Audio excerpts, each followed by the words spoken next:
Hello बच्चों, हिंदी कक्षा में आपका स्वागत है। आज हम बाल महाभारत कथा का अध्याय 21 पढ़ेंगे, जिसका शीर्षक है यक्ष प्रश्न।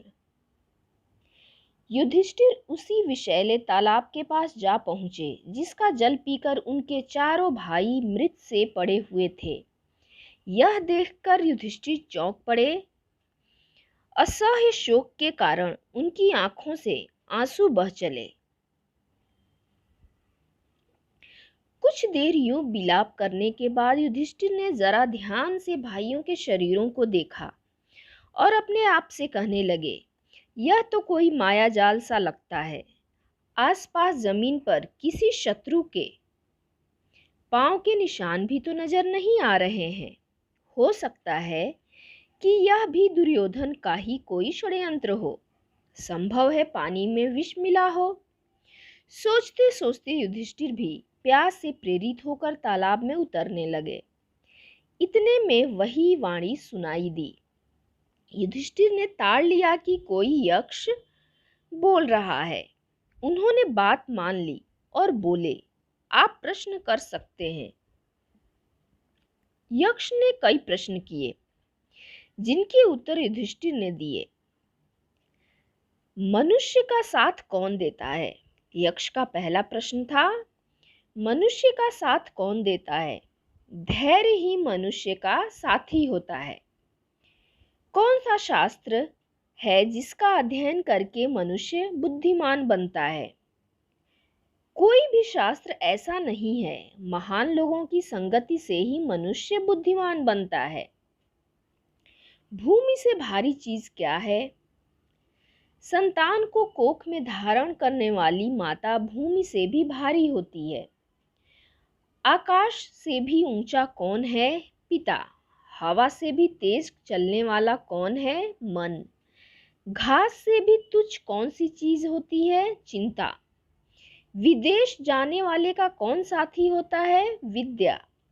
घर ही में रहने वाले का कौन साथी होता है? पत्नी। मरणासन वृद्ध का मित्र कौन होता है?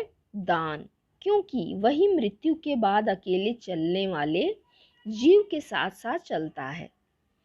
बर्तनों में सबसे बड़ा कौन सा है? भूमि ही सबसे बड़ा बर्तन है, जिसमें सब कुछ समा सकता है। सुख क्या है? सुख वह चीज है जो शील और सच्चरित्रता पर स्थित है। किसके छूट जाने पर मनुष्य सर्वप्रिय बनता है? अहम भाव के छूट जाने पर। किस चीज के खो जाने से दुख नहीं होता है? क्रोध के खो जाने से। किस चीज को गंवाकर मनुष्य धनी बनता है? लालच को। संसार में सबसे बड़े आश्चर्य की बात क्या है? हर रोज आंखों के सामने उतने ही प्राणियों को मृत्यु के मुंह में जाते देखकर भी बचे हुए प्राणी जो यह चाहते हैं कि हम अमर रहें, यही महान आश्चर्य की बात है। इसी प्रकार यक्ष ने कई अन्य प्रश्न भी किए और युधिष्ठिर ने उन सबके ठीक ठीक उत्तर दिए। अंत में यक्ष बोला, राजन, मैं तुम्हारे मृत भाइयों में से एक को जीवित कर सकता हूँ। तुम जिस किसी को भी चाहो वह जीवित हो जाएगा। युधिष्ठिर ने पल भर सोचा कि किसे जीवित कराऊं। थोड़ी देर रुककर बोले, मेरा छोटा भाई नकुल जी उठे। युधिष्ठिर के इस प्रकार बोलते ही यक्ष ने सामने प्रकट होकर पूछा, युधिष्ठिर, 10,000 हाथियों के बल वाले भीमसेन को छोड़कर तुमने नकुल को जीवित कराना क्यों ठीक समझा? युधिष्ठिर ने कहा, यक्षराज, मैंने जो नकुल को जीवित करवाना चाहा वह सिर्फ इसी कारण कि मेरे पिता की 2 पत्नियों में से माता कुंती का बचा हुआ एक पुत्र तो मैं हूँ।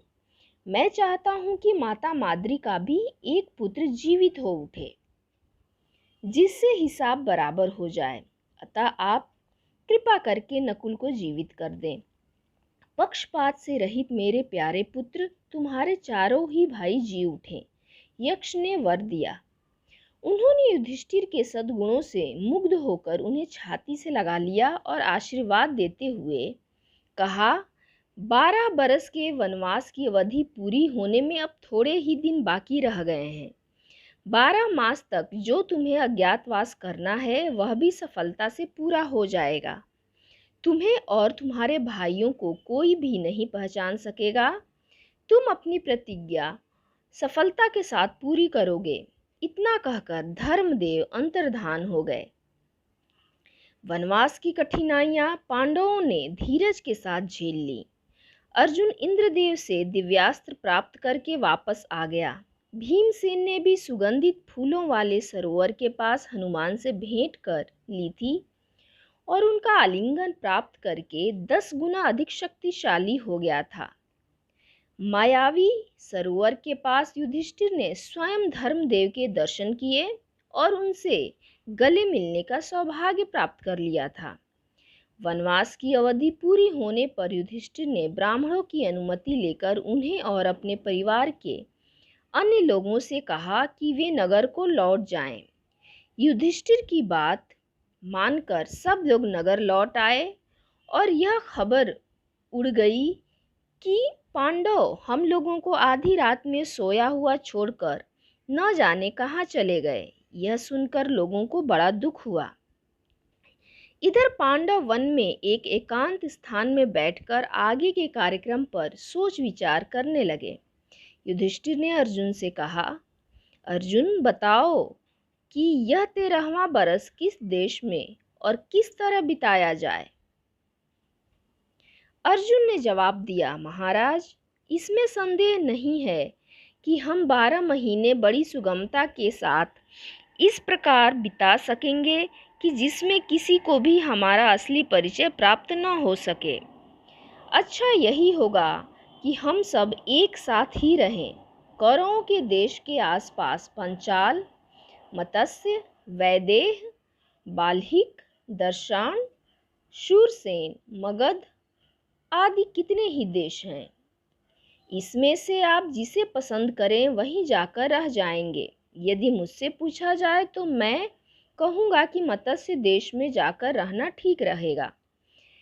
इस देश के अधीश राजा विराट हैं। विराट नगर बहुत ही सुंदर और समृद्ध है। मेरी तो ऐसी ही राय है। आगे आप जो उचित समझें। युधिष्ठिर ने कहा, मत्स्याधिपति राजा विराट बड़े शक्ति संपन्न हैं। दुर्योधन की बातों में भी वह आने वाले नहीं हैं। अतः राजा विराट के यहाँ छिपकर रहा जाए।